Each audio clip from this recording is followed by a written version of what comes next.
Okay, hello. Thanks for joining us today. Johnny and Simon with me. So look, let's just kick it straight off and get into Man United.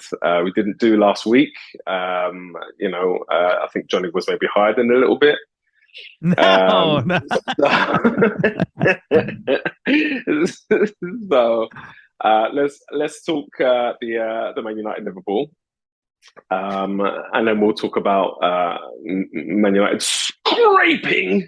past Southampton, and then we'll go from. I guess we'll see how it evolves. Can Of I can course, I go Simon, first on Man United? Do Because it. go I on in. Simon, you'll be honestly you'll be happy about this. I'm just gonna put my feet up. Yeah, Man United versus Liverpool. Now I'm going to throw my little jab in. It's a 1-1 game that was offsides, but I know things are evolving with the rule. But to me, it was offsides if they kept things consistent. However, United played some of the best football I've seen them play in recent times. They were really, really, really good against Liverpool. And then this past weekend they were mediocre, back to mediocre ways. But anyway, that's all I got to say. I wanted to give you that cheers, Simon. They were really good against Liverpool. I'm not going to give you that. Just I'm not making giving a you that at note all. of the. We're at 4 minutes in, so I'm gonna clip that part out so I can save that from Okay. Johnny. Man, I think I think Man United were good in patches. Liverpool I game. think there was some, yeah, I think there were some times where some of the combination play, some of, it was nice, tidy, quick, concise, then bang, ball out into space so you could, exploit the space. I think the game plan was perfect. I can't escape. It was a very poor Liverpool, though. Yeah. You just wonder if Firmino had started somebody who could control tempo and control, you know, passing and possession, that kind of stuff, how that would have changed the game. Would Liverpool have been able to get on the front foot a little bit more? And how, if it wasn't as fast a start from Man United, would the crowd have got a little bit edgy?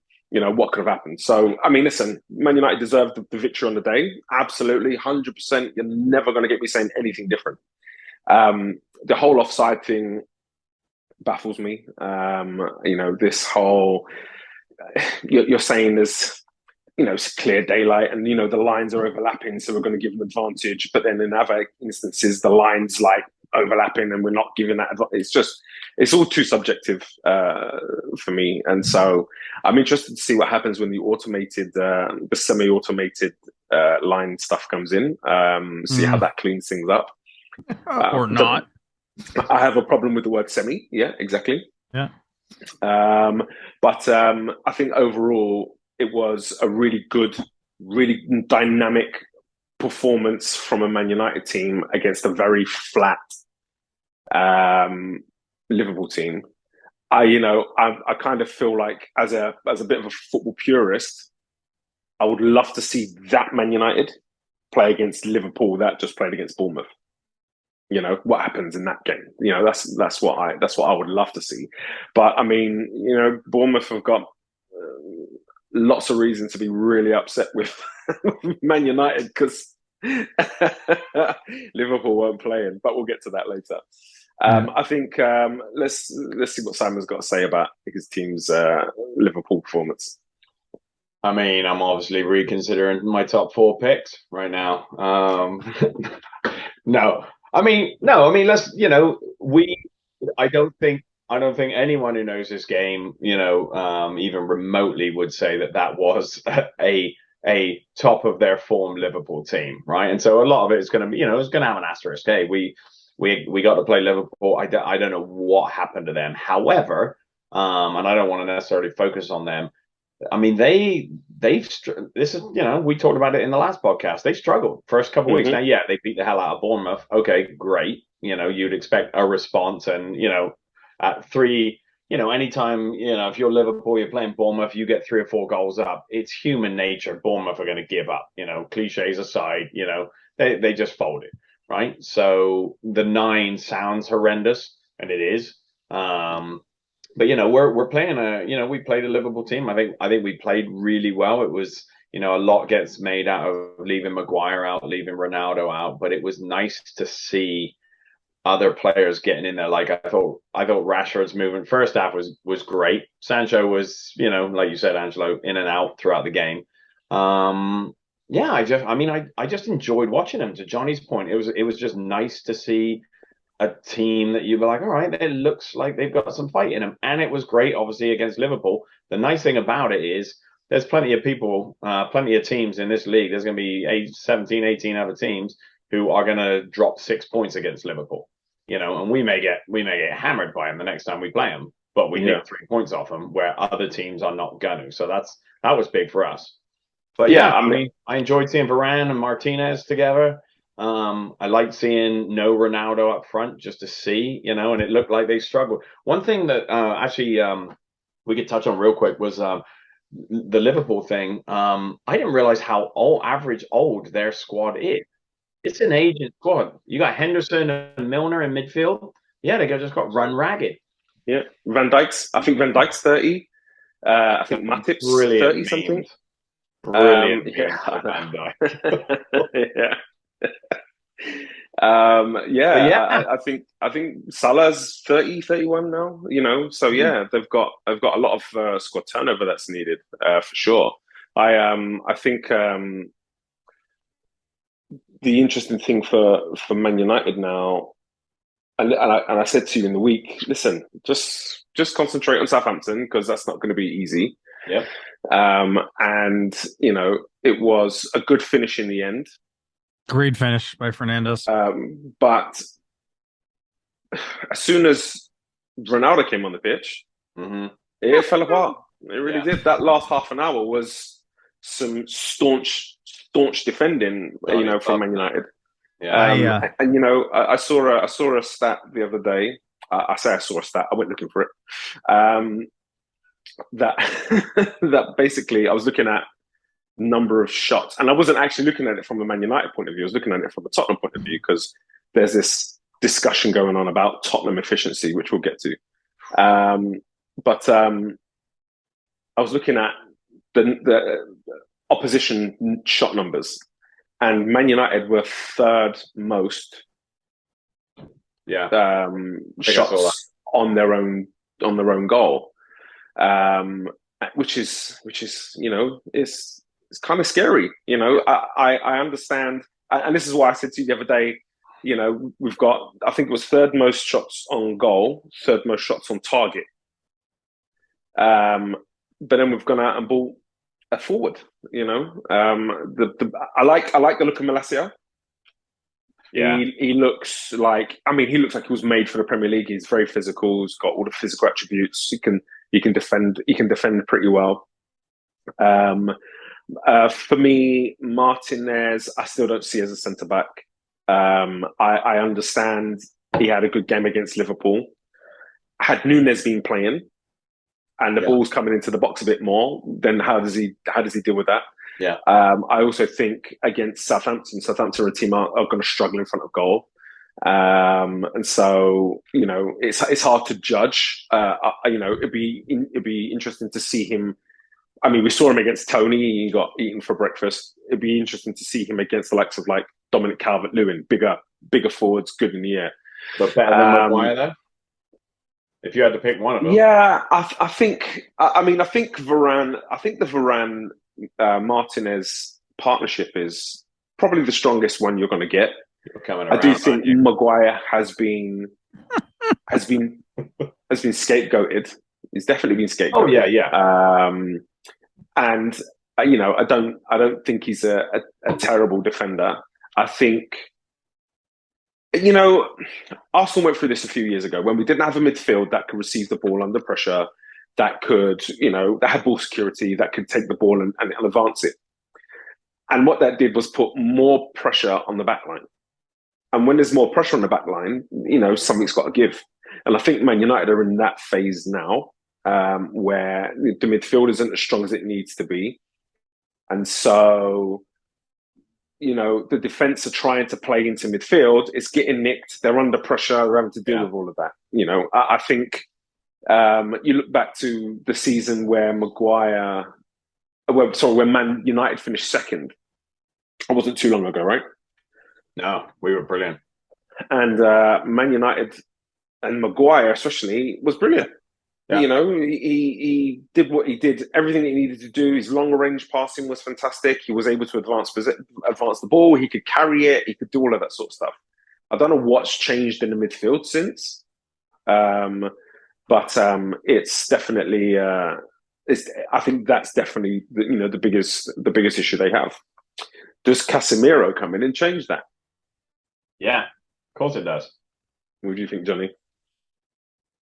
How can it not? I mean, I guess in comparison to what it is currently, yes. Right. Yeah. Right. Yeah. That's the most logical thing to say. I would say defensively in comparison to what it is. Yeah. Yeah. But is Casemiro a player that can receive the ball and turn and beat pressure? Is he a player that can connect and, I'm not sure. I'm not sure if he's going to be the answer to that. He's not that type of midfielder. He's not a Luka Modric, right? Or Tony Kroos. And I'm calling those guys out because they're or a Kovacic, or Kovacic at Chelsea, or but I think that's what they're missing. Right. And they are missing that, but he also solves some of the defensive woes. Oh, for sure. 100%. Yeah.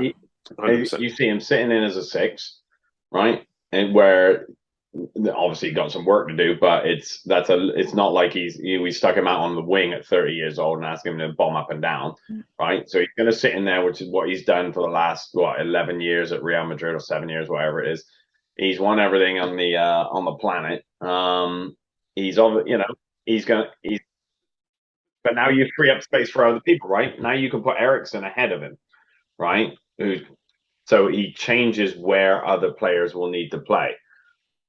Except we're likening him to how he played for Real Madrid, and at Real Madrid he had Ramos and Varane behind him. Yeah. Okay. I still feel like that Varane was carried a lot by Ramos. So he's had pretty much a world-class defender behind him, with a solid partner. I'll give you that. Yeah. And in front of him, he's had Modric, Kroos. He's been able to hit Benzema. He's had what's the fella, the wide player, Vinicius Junior. Vinicius Junior, who's playing on one side, and he's had these stud players around him, and so he's a player that's fitted in with those, but hasn't elevated them. Yeah, but you could say that about Van Dijk. I mean, Van Dijk elevated that whole back line. What do you mean? Wait, have you seen our back line over the last 2 or 3? He elevates that back line. Have you seen your back line? It's been missing for most of the season. In the Premier League, that's all. No, it's got nothing to do with the Premier League. It's about going into that team, I mean, first of all, it is untested. He hasn't had to play at the intensity that he's going to have to play week in, week out in the Premier League, right? Sure. Champions League's different because Champions League's continental refereeing. And, he's going to get kicked all over the place. We know that's the Premier League. So how does he handle that? How does he handle the physicality of that? That's something that's yet to be seen, and we don't know just yet. Sure. But what I'm saying is he's not going into a team that's got, a back line, a world-class back line. Right. In terms of, there's Malacia who's playing in the left back, who's young and who's unexperienced, who's going to make mistakes, but has started well. Then you've got Martinez, who the jury's still out on. Varane, I mean, with a good partner, I like him. Without a good partner, he, to me, doesn't seem like he's somebody that can carry a back line. Okay. Right back at the moment is Dalot. I mean, I'm not convinced by Dalot. I'm not convinced by Wan-Bissaka. Defensively, Wan-Bissaka is brilliant. I like him a lot defensively, especially 1v1. But going forward, he doesn't offer anything. I don't necessarily think that's a problem, but that's not how Ten Hag wants to play. So right. Dalot's playing.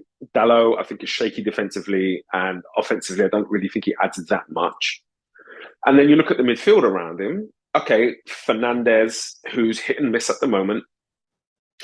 Eriksen, we know, has got quality. But then who's doing the dirty work with him when you haven't got the ball? because he came on against Southampton, with 10 or 15 minutes left of the game. And I want to see, right, you're coming in to make a difference because you're under a lot of pressure. Can you get it and alleviate that pressure? And he didn't. He basically came in and had to help firefight and defend and stop them from attacking. Whereas I'm expecting, all right, Casemiro, they're telling me that you're world class. Come in, get hold of that ball, control tempo, start to change the tide and see if we can get your team on the front foot. And it just, it didn't happen. Now, listen, it's a 10 or 15-minute cameo. So, I'm taking that into account 100%. And so my mind's not made up. I'm still going to give him, a fair chance. But I just feel like defensively he's going to add. But what's going to happen? It's almost like there's a split. There's a defense, and then there's a forward line, and there isn't much that connects it. And that's going to be a problem when you're playing against the high press teams. If you can't get the ball into that forward line to get that forward line going, again, you're dealing with lots of defensive pressure, and Casemiro's going to be able to help with that. Yeah, something they talked about it was interesting. Obviously, we have a goalkeeper who can't really play with his feet. So against Liverpool, he smashed. Can't even play with his hands, can he? You see it? You see that save he had against Southampton, though? It was really. I'll tell you what. I'll tell you what I saw. I saw that one that he let go in against Brentford. Oh, yeah, with spaghetti arms. Spaghetti arms over there. That's not the only time he's done that either. Yeah, no, you can't be world class every game. Wouldn't that be the definition of it? Yeah. So. Yeah, I thought that's what it meant. World class. Yeah, you got. Simon, I read an article, or not an article, I should say. I read a little tweet / comment that Ronaldo's played his last game for Man United. Who did? Ronaldo, yeah. I saw. Yeah, I was on a SoccerNet, ESPN thing, and I don't know where. So the transfer window's closed, so you can't bring him in, but he can still go out. He can still either go on loan or he can still move somewhere if that country's transfer window is still open. And it's basically Italy and like Turkey or somewhere. So Spain's closed? I think maybe Spain as well. I don't know. There's like no UCL teams want him in Spain. I know that. Well, where's he going to go? I think Napoli is the link. Yeah. I mean, at this point, I don't know. I mean, I'm still, you get sentimental, right? And, I wish he was better, but at the end of the day, it's a business, right? It's not, he clearly doesn't want to be there. He's definitely not going to play. I give Ten Hag credit. It's not easy to do what he's doing in terms of, leaving out Ronaldo, leaving out Maguire, everything. I mean, it's frustrating even listening to his bloody press conferences because that's all they ask about. Yeah. So, that's part and parcel of the job, right? But at the same time, I do feel sorry for a little bit of Ten Hag. Just be like, stop talking about Ronaldo. If he doesn't play in your system, fair play to you. This will make you stronger if you keep leaving him out. The two best games they played this season have been without Maguire and without Ronaldo. Where do you think? Where do you think it leaves Maguire? On the bench. On the bench. I know. In terms of like longer term. I mean, obviously, Listen, but this is what you want, and I'm going to talk a little bit about this in relation to Anthony, who it seems is completing his deal with Man United today. He's a savior. You want. If you want to be a top team, you can't just have 11 top players. And I'm talking in terms of their ability, in terms of their mentality, in terms of everything. You need to have 22 to 25 players who are on it, switched on, and who, And so, Maguire, you are going to have to go and work for your place. I don't want to hear this pouting and, I can't get first team football here. I'm going to have to go elsewhere. There's a weak mentality, If you're saying that you deserve to be at a top club, it's not about Man United's a top club, right? Yeah. Now, what did you think you were going to go? You were going to go to a top club, and you were going to walk into a starting 11. That's not going to happen. You're now going to have to show that you've got the stones, you've got the minerals to step up and fight for that place. And if you're not being given that place, you can't cry about it. The fact you don't have the place is your fault. You didn't perform. I agree. Now go and perform. And a little, it might take a bit. It might take a bit of time to get back in there, but listen, you're gonna have to put the work in now. He's got a bigger picture right now, too. I mean, he's in bad form, and we're 2 months, 3 months out from the World Cup. Yeah. And I know you English mates over here. I mean, that's an important piece, Yeah. Now we got Ben White can step in. Don't worry. All right. Ben White can step in, do a job. Superb. Yeah, that's exactly versatility. That's what you want. And how Southgate thinks about right backs. He took 9 to the Euros, didn't he? Well, I mean, Trent's obviously earned his way back in. So you got, I think summing up the last couple of weeks, certainly as a United fan, it's I don't care if it was the worst performance, best performance, whatever. Anytime you get one over on Liverpool, that's a good thing, right? Mm-hmm. And you can listen to twats on text messages in groups saying that it was a bad Liverpool team. I mean, who does that? Yeah, we've had a few of them. But at the same time, we nicked a couple of points off them. We're not going to be world beaters. We'll be lucky to scrape into the top 5 this year. But you look at the Brentford game, and again, we could say that was a one-off game as well. I don't think it was. It probably leans more towards Brentford than Liverpool right now. But that's the first time we won 2 games on a row. How sad is that? 2 games in a row since February. We've won 2 games in a row. That's crazy. Mental. That's the first clean sheet that De Gea's had, not counting preseason, since April. Yeah, so it's like, it's good. It's Rome wasn't built in a day. This is our way back. Let's see. So you're currently sitting in 8th place, 1 above Liverpool. 1 above Liverpool. You have 6 points and a -3 goal difference. I know. You have a total of 4 goals for and 7 against. Yeah. 2 wins, 2 losses. Yeah. You're all right. I hate to see it, but you're all right. Yeah, I mean, it's not panic stations. Everyone loves to jump on the giant early. We're fine. Definitely panic stations. So the Ronaldo thing is interesting. I feel like the longer Ronaldo is on the bench, the more problems it causes from a point of view of squad management, squad happiness. In that, when Ronaldo's on the bench and you need a sub, does Ten Hag feel that obligated? He can bring another player on instead of Ronaldo? Yeah. Or does he play Ronaldo? And if he's bringing Ronaldo in because it's Ronaldo and you've got to bring Ronaldo in, how does that impact the likes of Rashford, who might be on the bench looking to come in, or Martial, who might be on the bench looking to come in, Elanga, or somebody else that could be playing in that forward position? I mean, that's a concern. Is my thought. So I agree with that. You got to play the politics of it. I could see in the next week or 2, especially depending on the next game, and after these last 2 games, I see him releasing him, just terminating his contract and being done. They're not going to find a seller for him. And I think if Ten Hag stays on this sort of, mindset that you are now a sub, I could literally see them releasing him. Which frees up everybody's problems. Then he can go sign for whoever the hell he wants. Yeah, it's a little negative. Obviously, you got sort of a cult hero there, and now he's gone out the door pouting. There's no chance, and there's no debate that his legacy is somewhat tarnished there. However, why keep him? I mean, why? Seriously, why? And what's funny is I feel like that's the best way to go. Yeah, because it makes sense, like you say, for every party, it makes sense.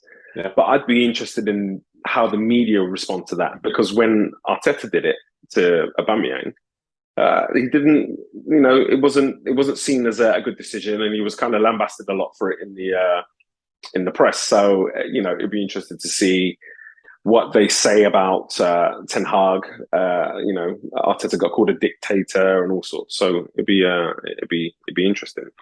Yeah, but you're the best team in Europe now. Look at that. Yeah, not chance, no chance. Not even in the best competition yet. So, but last thing, the Anthony deal. 100 million euro, well, 95 million with 5 million add-ons. Yeah. What do you make of the behavior that he's gone through to get the move? He's a mirror of Ronaldo. That's what I just want to throw in. Ronaldo's throwing a little pissy fits, and that's what Anthony was doing. Mm-hmm. And just for anyone that doesn't know and that is listening, he basically went on strike, refused to train, made himself unavailable for selection for games. So I think he's missed 2 or 3 games, and has basically told the club, no, all I want is Man United. I will be involved in no more club activities. I just want to be sold. I think there's 2 sides of it. One, obviously, United is the classic never go grocery shopping when you're hungry. I mean, we are, we're in desperate need of goals. Ajax held out for probably a lot more than he's worth. Yes. I mean, we overpaid on what would have been a normal summer transfer. Definitely, you get to the last day, of course you're going to pay more. In terms of him and his conduct, I think he's smart enough to think this is probably a good chance to get out of Ajax. Not that he's in a bad situation, but yeah, he wants to force him. I mean, it's easy to point fingers and say, oh yeah, you behaved badly, and he's probably not behaved in the way that in an ideal world. But this is what players do to force moves. It's not uncommon. Do you think Sir Alex Ferguson buys him with that level of behaviour? I don't think he would need to. That's the grocery context. We need players. Yeah, nothing would about if we had a class. Okay, so forget where it is in the window. Yeah. Do you think, because I can think of a couple of times where Alex Ferguson's gone to a player and said, yeah, we want you, we're going to be looking at buying you next year. Yeah. So just keep doing what you're doing. And he did that with Schmeichel. I think he did that with Van Nistelrooy. Yeah.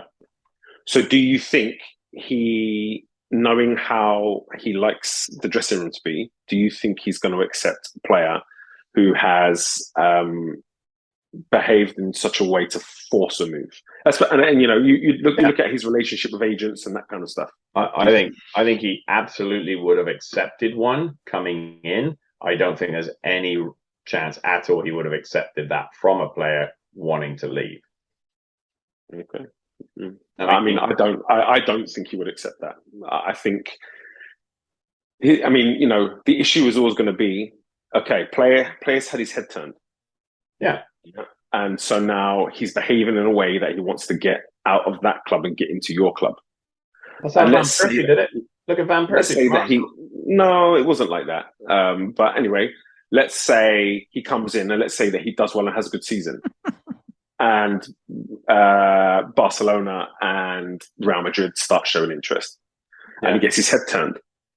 Then he behaves like that to Man United to try to leave and go there. You can't complain about it because you knew what you were getting, right? Right. That's what Beckham did.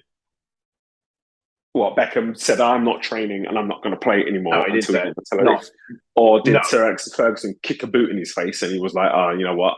I think I've grown too big for the club and I want to move on. Yeah, I think there was probably 2 or 3 months of that not missing training, and nobody's going to argue that you should miss training to force a move through. I mean, no, that's not okay.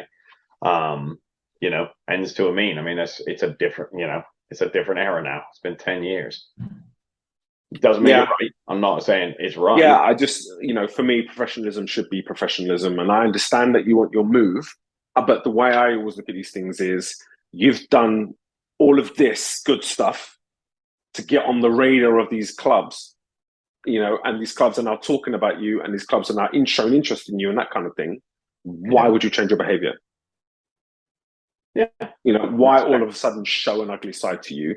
It was the hard work, the good work that got you the notoriety that you have, And so it's something I don't understand personally. Well, I think at the point that you have like United offered whatever it was, 90 million, 2 days ago, and then Ajax says, no, we will hold out for 92. Yeah, that's, at some point you have to, as a player, you have to look after yourself and your family. And And I get, we're talking about millions of dollars, right? And none of these guys are going to be hurting for rent checks next month. But at the same time, yeah, I mean, Ajax needed a nudge, and that's got to come from the player. And yeah, I don't agree with. Yeah, you should still go to training. You can still do the other stuff. And let's be fair, let's be honest. It's his agent that's going to handle the backside of it, right? But yeah, you should show up to training. Yeah. Yeah, that's just the point. What happens if Anthony comes in, doesn't perform, and is dropped to the bench? He's already shown a propensity to kick off if things are not going his way. And so for me, it would have been, there'd have been a few alarm bells there, and I'd have been like, I refuse to believe Man United have told his agent, well, look, he needs to force it on his end. And so, I wouldn't have liked it. I'd have steered well clear of it personally. But I understand everybody's different, and some people have class and some don't. So fair enough. You know what would be fascinating? Wouldn't it be brilliant if United had an all or nothing episode documentary team following them this year? It would, yeah, for sure. I don't think they've ever captured a relegation before, so that'd have been, pretty special. Oh man. Okay, so let's move on, and we are going to talk Manchester City. So, Johnny started a little bit poorly at the weekend. What's going on? It was an interesting start. So, I think for me, it was energy. I think it was focus, right? I think it was the quality of play. And Palace, I thought, did a good job of exposing all of that, right? They came out strong. I mean, it was 2-0 at halftime. Like, that's an impressive start against City. And I truthfully felt, I was like, I don't know if City's going to turn this around. It depended, on what was said in the dressing room. I think it's a cause for concern. City can't be in a habit of doing that, right? Starting out that flat. Palace can cause problems for teams. We know it. But I think if they come out, I don't know if it was arrogance, if it was just whatever the case may have been, you know what I mean? You can't come out because you come out like that against teams like Brentford. Look what happened to United. You know what I mean? Brentford 4-0 at halftime, right? That's a big deficit to overcome. City won 4-2, right? I think Håland flipped a switch. I think the whole team flipped a switch. It was quite brilliant in the second half. But you have a guy who's scored a second half hat trick. Yeah. Imagine if you didn't have Håland in that scenario, what the result would have been. Yeah. Not to say that it wasn't a team effort, you know what I mean? But he makes a difference. He absolutely makes a difference. Yeah, makes a huge difference. His movement, his physicality, his height, his speed, his everything allows you to play a ball in behind where he can get to it before a keeper and draw a penalty. It allows you to toss a ball in, a bit of a hopeful ball in, knowing that he's going to be moving onto it and he's going to maybe be able to get there using strength or his height, or he makes a difference. Yeah, he does. Excuse me. I was so impressed with his third goal. I mean, having Ward on his back, and he literally just, you stay there, sit down, and just the strength, that brutish kind of, power that he has to just sit that guy down and then execute before Anderson can get across was magnificent. The header, I was really impressed with the movement leading up to the header and being able to get across that defender and get that touch. He's a monster. He really is a monster. He really is.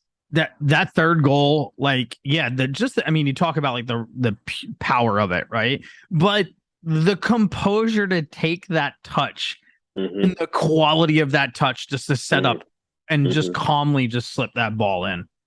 Yeah, I was unbelievable. His first Premier hat trick, that's crazy. I have to say, I was surprised that, I mean, listen, at this point, we know Man United, we know that Crystal Palace were chasing the game. Yeah. I said Man United because they're so used to having to try to get back into a game. We knew Palace were chasing the game, which is why they were a lot higher than kind of what they were in the first half. Right. But you know, it surprised me how often he's been able to make that run in behind the back line and have room to work. You know, we've seen from City in previous years that a lot of their goals come from intricate play around the 18-yard box, and so it's so interesting seeing the differences, seeing how they've changed the way they set up. I'm also starting to enjoy the two fullbacks coming inside. I think it offers real dangers in terms of the counter-attack. Yeah. But I also feel like with the technical proficiency they have in their team, having that 4 players in the middle who can overload any other players that they're playing against. And then also, if the defensive team goes even more narrow, the qualitative superiority they have just allows them to just, dominate the game and just, kill it off. And yeah, they're going to be trouble this season. Yeah, I'm actually looking forward to some of like the matchups against like Tottenham and United and Arsenal. Yeah. Those are going to end Chelsea, right? Not to neglect Chelsea. Like they're mediocre right now, but they can be a fantastic team, right? Did you say Man United or did you? I said Man United, mediocre. Oh, you did say Man United. Yeah, okay. Okay. Right. Okay. You were talking about the good ones, and then the mediocre little brother that lives in your city. Yeah. Right. Yeah. That it'll be interesting to see. Because I think with these teams, you have a higher level of caliber of players. You have, I think the way they play the game is different. We look at Arsenal right now, like they control the ball so beautifully, right? How is City going to be able to deal with that? Right. Right. So it brings a different aspect. I don't feel Palace is the type of team that should ever go up on City, but they did. So credit to them. Right. Again, just they had a great first half and City was not themselves, and made adjustments. But it'll be interesting to see 2 juggernauts go against each other in like top form and motors running. But because it just like now everyone's so used to City playing one way, but now with the additive of Håland, like you said, it's just they can get in. How does he? He finds that space in behind, and in a blink of an eye, he's gone. He is so fast too. Yeah. So it'll be interesting to see how teams adjust to that. Yeah, for sure. I would agree. I was going to say Palace was your tip to be relegated. How are you feeling about that? Yeah. Like I was wrong. Fair enough. Like I was wrong. I don't know, like the way it kind of started, like I was like, man, maybe they're gonna struggle, but then you see moments like they had, and you're like, wait a second, all right, okay. So all said and done, I was wrong, right? Like I'm likely gonna be wrong. With that, if we look at the relegation zone right now, it's Everton, the Wolves, and Leicester. Those are 3 teams I would never expect to leave the Premier League. It's funny because Wolves are doing what they did last year, where they played well and then just couldn't get the results until they went bang. Yeah. I really thought they were going to get the win yesterday. And then that kind of last gasp equaliser at Newcastle kind of killed them a little bit. But once they get that first win, I think they'll be okay. I think they've got a really good side. Me too. They were like known as like the juggernaut killers, right? Like there was like this period in the Premier League where they were beating every top team. Yeah. Like Yeah. they were a good very side. good. Yeah, they're I good mean, side. last season, I tweeted on a number of occasions, you are sleeping on Wolves right now. You know, Right. they, at this point, they were, I think, towards the end of the season, they were in that chat for fourth place. Right. I mean, I don't see them getting to that point this season. I think the top 3 or 4 teams, maybe even 5, not including Man United, are going to be too strong, and I think they'll pull away. Right. But let's move on to Arsenal, seeing as we touched on Arsenal a second ago. Yeah. I was really pleased with the performance, you know, and you know, this might have a few Arsenal fans' eyes rolling in their head because we you know, it took to the 86th minute to win the game. Right. I mean, that's necessarily got anything to do with the performance. You know, I think in the first half we controlled the game entirely. Oh, just some of the ball movement, some of the rotational play, the awareness on the field, the speed of the play at times. And I mean, we got into their box quite a bit, but it was like that final ball that's coming in, and now Jesus brought it down brilliantly, and now he's got a finish, and then it's like heroic defending. Someone gets a toe on the ball and he can't finish, you know, or you know, a good save from Leno. I'm thinking about the one against Saka when Saka went kind of 1v1, cut back behind the defender. And so I'm really happy with the performance. I actually think that game was a game that we controlled better than we've controlled the other games that we've played so far this season. And that was without Partey, and that was without Zinchenko, right. who were kind of kept out for precautionary measures, seeing as we've got, you know, 3 games in the 8 days. So I'm liking where Arsenal are heading at the moment. You know, there's a lot of talk because the transfer window is going to close soon.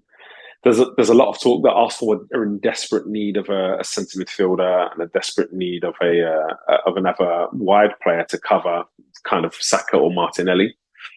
I mean, do you agree?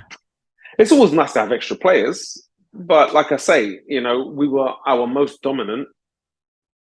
We played our most dominant game against Fulham, who have caused problems for teams. You know, Fulham took points off Liverpool.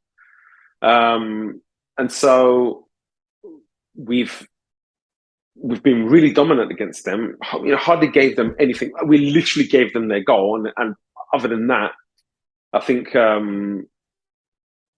Ramsdale's only had to make 2 other saves. He's been good too. Yeah, he's been good. So if Partey had to take a period of time out, I just feel like the argument that's used against Partey is, or in favour of Partey, is, you know, he can move the ball forward, and El Neni can't, or Sambi Lokonga can't.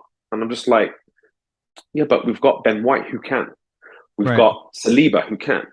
We've got Zinchenko who can. We've got Odegaard who can. We've got Xhaka who can. Like, why does it have to be the responsibility of a 6? Smith Rowe? Yeah, right. You know, there's so many players around that 6 position who can advance the ball. Mm-hmm. So why can't he just be in there to facilitate the others? You know, break it down, give it to somebody who can progress.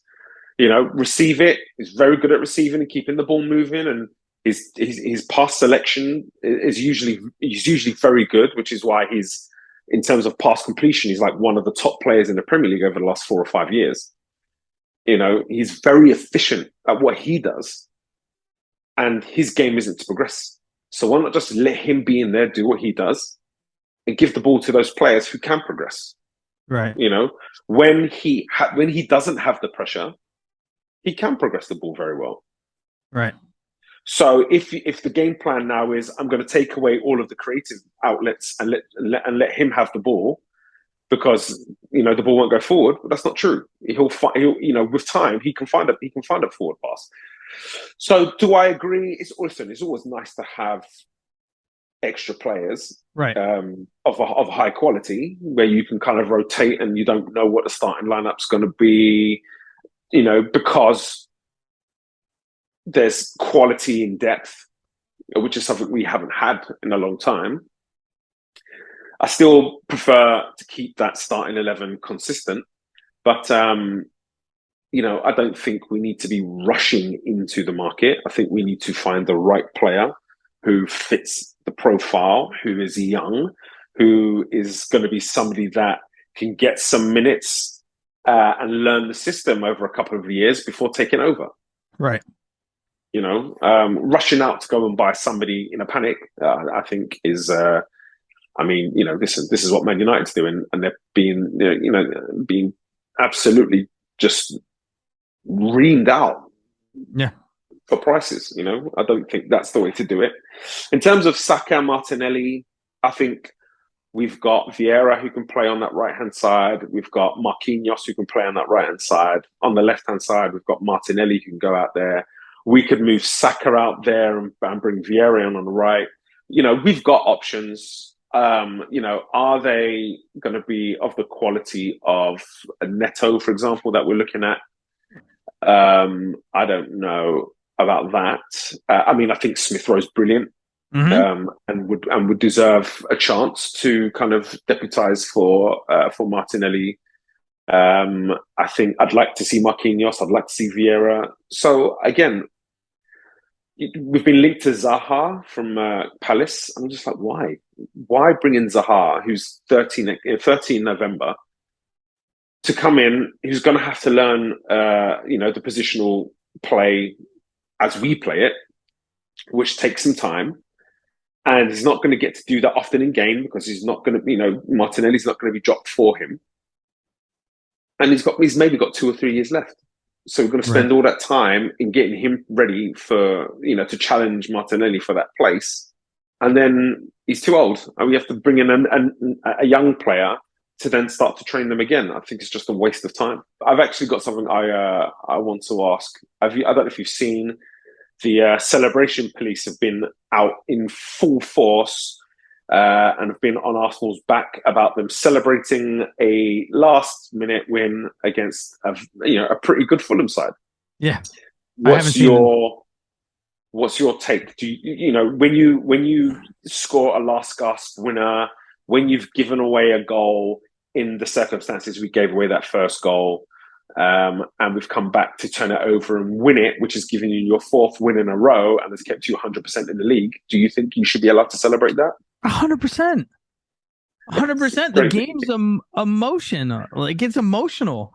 Yeah. Like, if you remove the emotion side of it, where's the passion in the game? Yeah. Where's the passion? Like, we want, like, as players, we want to win matches, right? Yeah.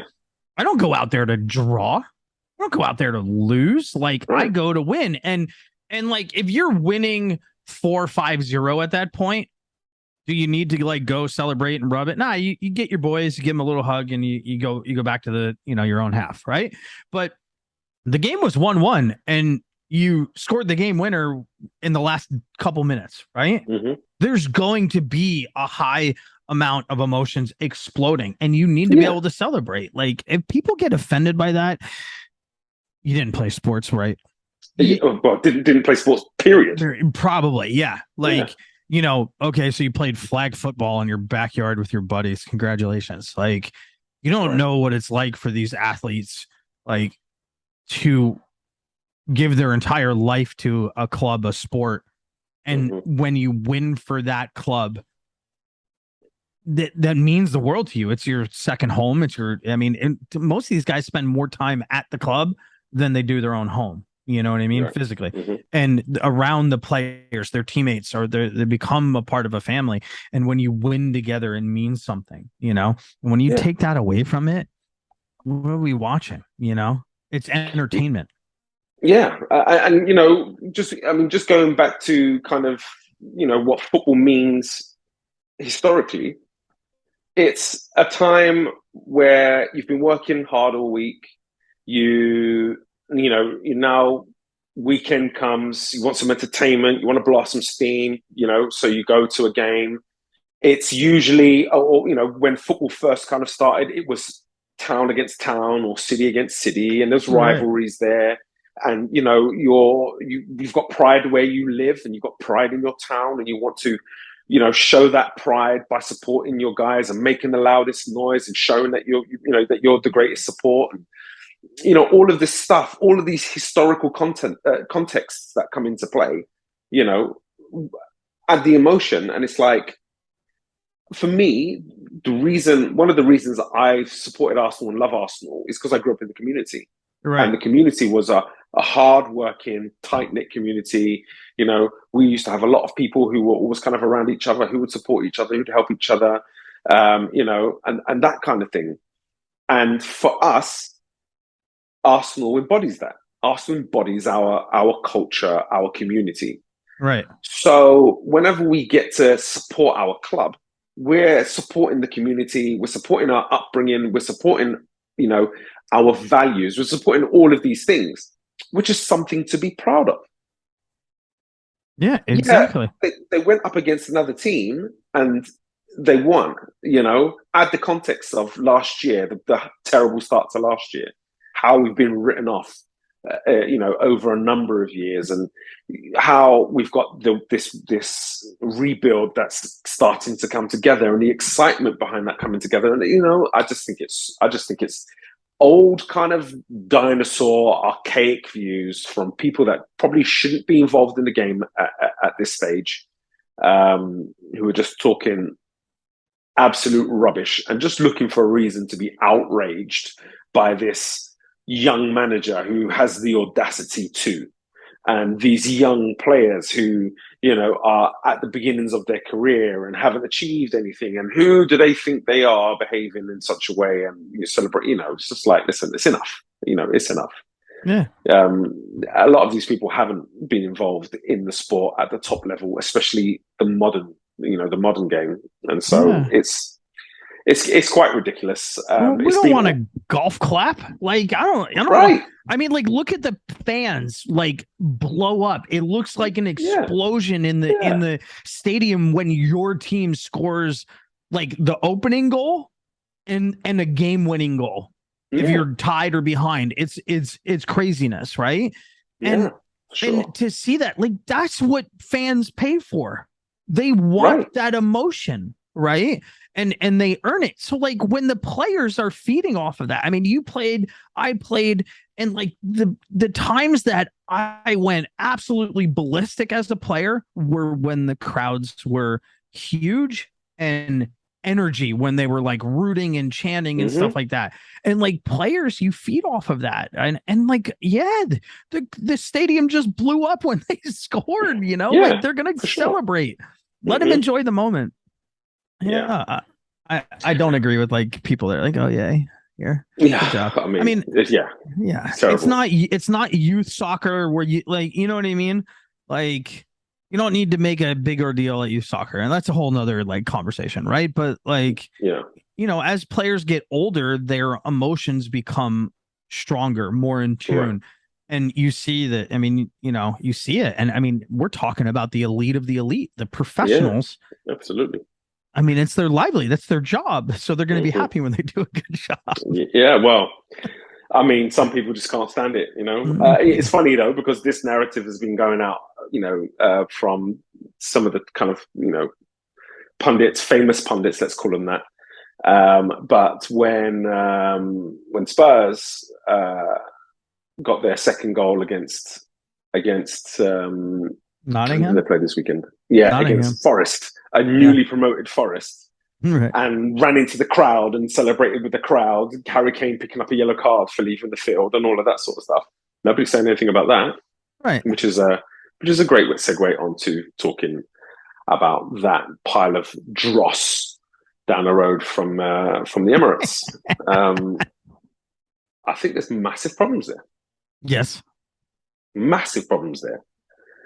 I mean, they aren't playing very good football. There's this narrative going around that, Conte ball is efficient. And I'm like, Is it efficient though? Because they're averaging something like 15 shots against per game. They haven't played anyone with a potent strike force yet. Right. They're not possessing the ball. They're not controlling the ball. They're not controlling territory. They're pretty much being camped in their half. I mean, there was times in that first half where I wanted to look at Harry Kane's heat map to see if he'd been in the other half. You know, I'm pretty sure he spent most of the game in his own half, below the half that, the center circle.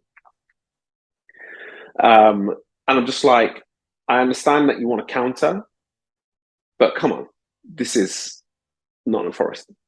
Right. Right. They're newly promoted. They're struggling.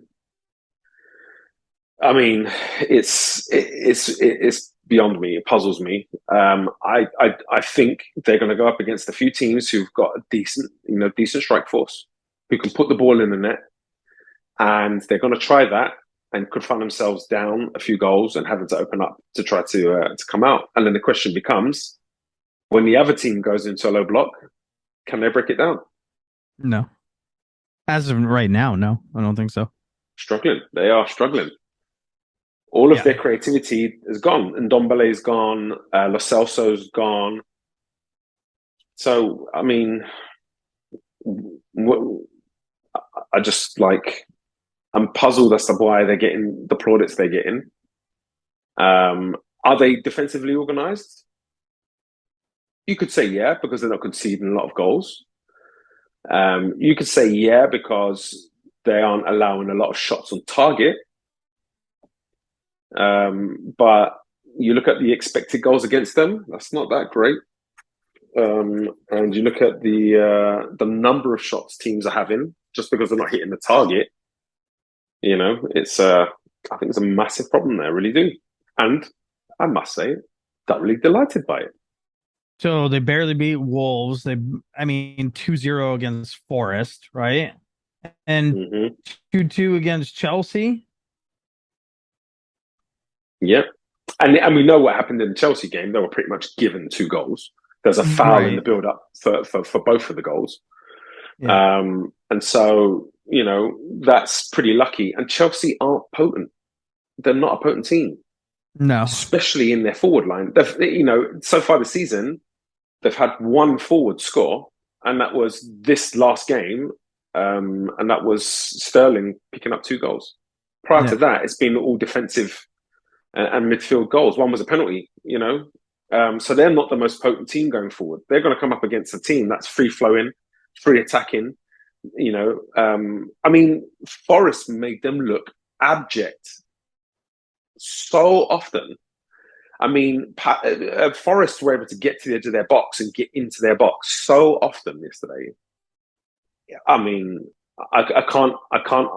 First of all, I can't believe Spurs fans will be happy watching what they're seeing. They'll be happy about the points, but when the points stop, or when there starts to become a struggle around the points, the next thing you're looking for is entertainment, and there's just none of that. There's no entertainment there.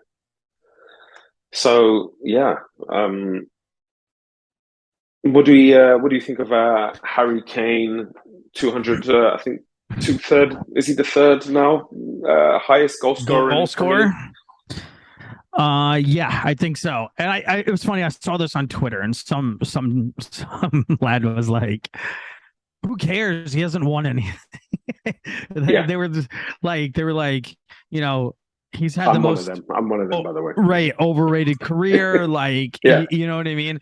And part of me says that's dumb. You know what I mean? He's in the Premier League. He's scoring how many goals against the Premier teams, right? Yeah. The other side of me,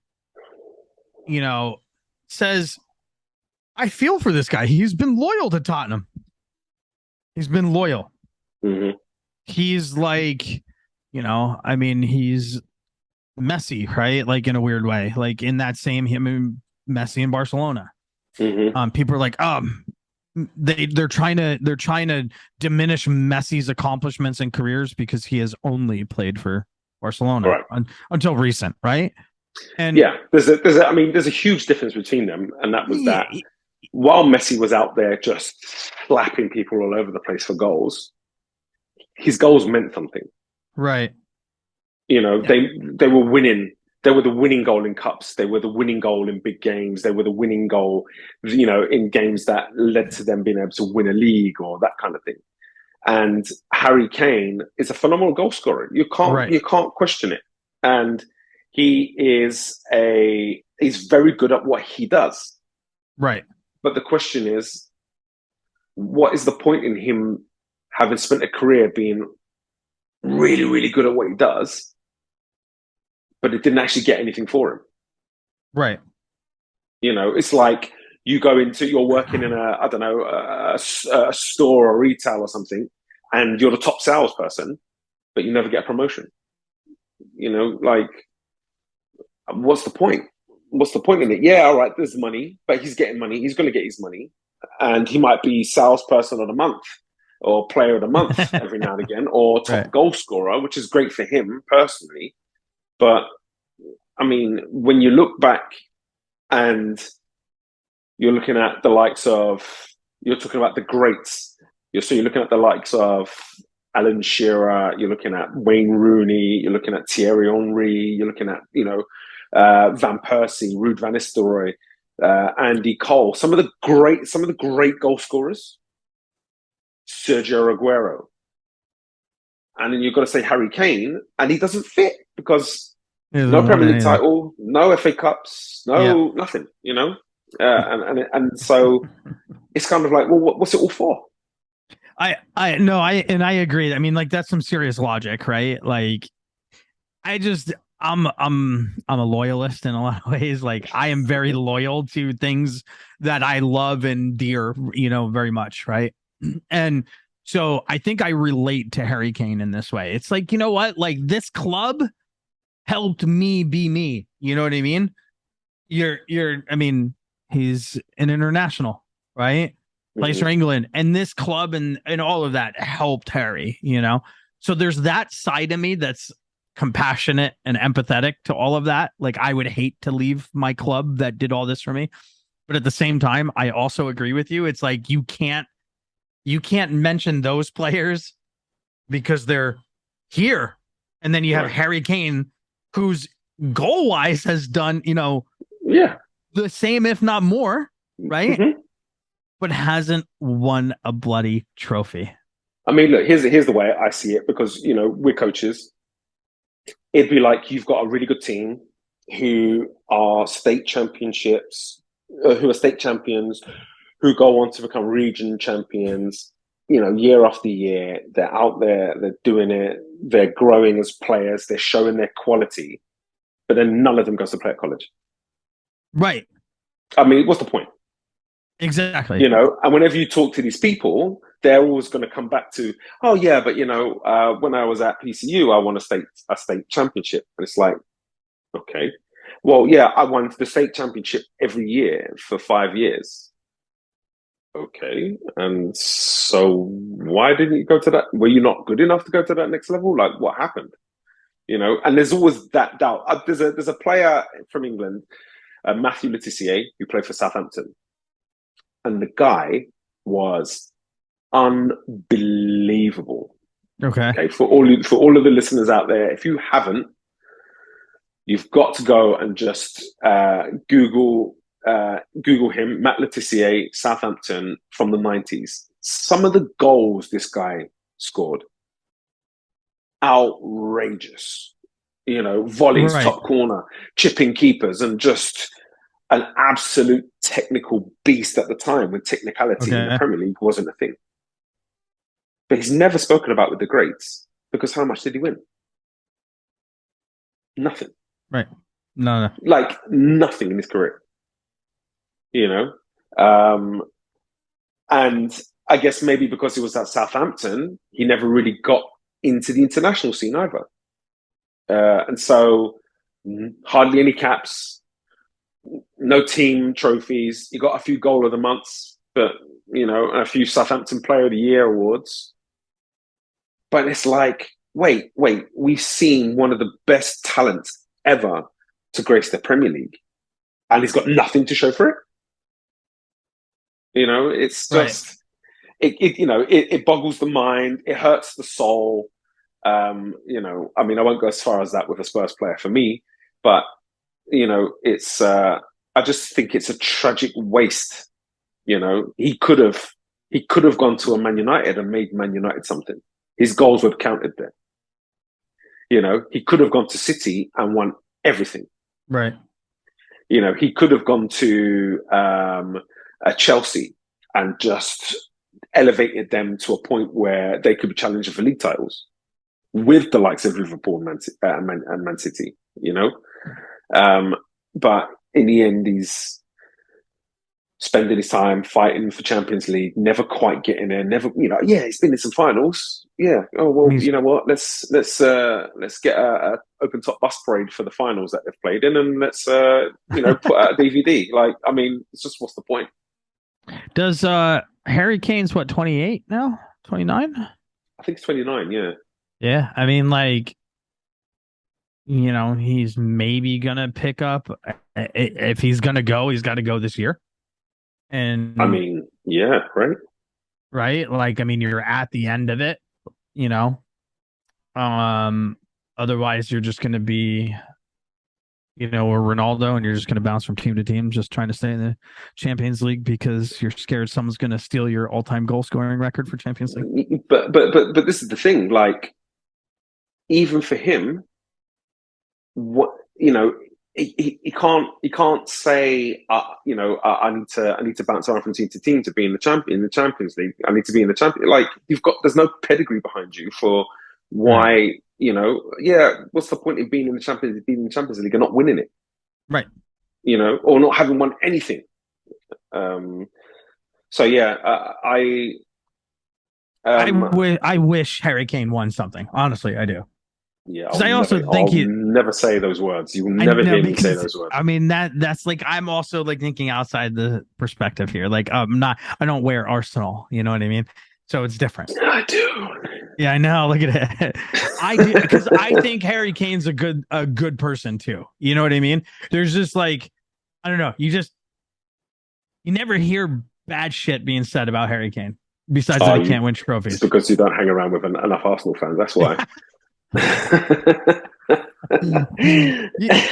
know what I mean? I just feel if and bloody hell, and even Son too, Sonny, I would want Sonny to have a trophy too. No, he's a diver. He spends way too much time diving, and he's quite dirty at times as well. He's broken some legs and he's done some dirty things. So no, I'm not giving you that one. I have to say I'm enjoying Sonny. I'm enjoying watching him struggle because he's struggling massively this season. Yeah. I'm enjoying the fact that Spurs aren't playing very well, and they might come good. They might start to play a little bit more expansively. I don't imagine they will. And so I'm pretty happy, even though Spurs are picking up points at the moment and kind of staying in touch. I'm pretty happy with how poor they've been. I'm trying to find who they're playing.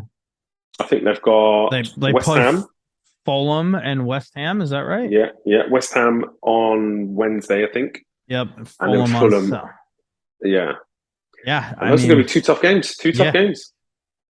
Yes, absolutely. So we'll see. This could be we'll learn a lot about them. Let's put it that way. And then they got City on the 10th. Yeah. City, and I think Liverpool coming up and Arsenal coming up as well. So yeah, they're hitting their stride right now. If they do well in these matches, that'll okay. But this stretch will be the test for them. I agree. Yeah. So all right, we'll see what they've got to offer at that point. Right. Okay. Well, so look, let's wrap it up. I know you don't want to. Have you created your? No. Come on, dude. Come on. Come on, That's get a on it. slacker. All right. Well, I'm Sensible Gunner. You can find me my Twitter, and I think I've been putting some videos on TikTok a little bit. So yeah, come find me, come chat. Don't be rude. You just get blocked. So yeah. Thanks for joining me, Johnny. And, Absolutely. hopefully we'll be back still talking about Arsenal top of the league with Man City second and everybody else got beat.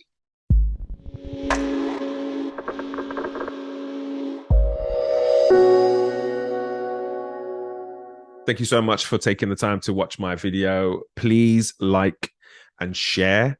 If you haven't already, make sure you hit that subscribe button. There's more coming, lots more videos coming. I've also got the podcast, which is going out weekly at the moment. So please subscribe, and don't forget to click that bell so you get notifications about when new videos pop up.